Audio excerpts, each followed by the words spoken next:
کیا ہم اپنے غریب بہن بھائیوں کو فطرانہ دے سکتے ہیں؟ جی، اگر آپ کے بہن بھائی مسکین کی کیٹیگری میں آتے ہیں تو دیا جا سکتا ہے۔ مسکین وہ ہوتا ہے کہ جس کی بنیادی ضروریات ہی پوری نہ ہو رہی ہوں۔ بنیادی ضروریات میں کھانا پینا بھی ہے، چھت ہے، لباس ہے، یہی پوری نہ ہو رہی ہوں تو ان کو دیا جاتا ہے، یعنی جن کے پاس بہت ہی کم ہو، راشن ان کے پاس موجود ہو لیکن وہ پورا نہ ہو، اس طرح سے ہے۔ باقی غربت کا جو معاملہ ہے، غربت کو ہم کسی طرح سے تول نہیں سکتے، یعنی ان کو باپ نہیں سکتے غربت کو، تو اس لیے اسلام نے زکوٰۃ وغیرہ اور اس طرح کے سلسلے میں غربت کو سامنے نہیں رکھا، بلکہ فقر اور مسکینی کو سامنے رکھا ہے، اور اس کی فقیری اور مسکینی کی اپنی الگ الگ ڈیفینیشنز موجود ہیں۔ بہت سارے غریب ایسے ہیں ان کو زکوٰۃ نہیں دی جا سکتی، یعنی ہمارے ہاں غریب اس کو بھی کہا جاتا ہے جس کا یعنی چولہا تو چل رہا ہے، کبھی وہ بھوکے نہیں سوئے، گھر بھی ان کا موجود ہے،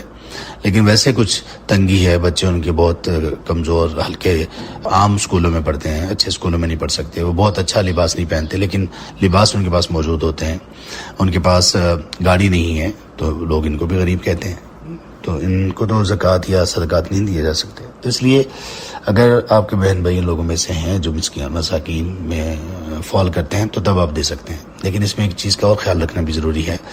اگر وہ آپ کے بہن بھائی آپ کی کفالت میں ہیں تو تب نہیں دے سکتے، اس لیے کہ قاعدہ یہ ہے کہ زکوٰۃ وغیرہ ان کو نہیں دی جا سکتی جن پر خرچ کرنا بندے پر پہلے سے ہی لازم اور فرض ہے، جیسے شوہر اپنی بیوی کو زکوٰۃ نہیں دے سکتا، شوہر اپنے بچوں کو جن کی وہ پرورش کر رہے ہیں ان کو زکوٰۃ نہیں دے سکتا، تو اس چیز کو بھی مد نظر رکھا جائے۔ بارک اللہ۔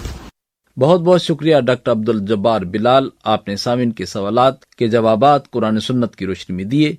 اپنے میزبان گلزار حسین کو اجازت دیجیے گا۔ اللہ نگہبان۔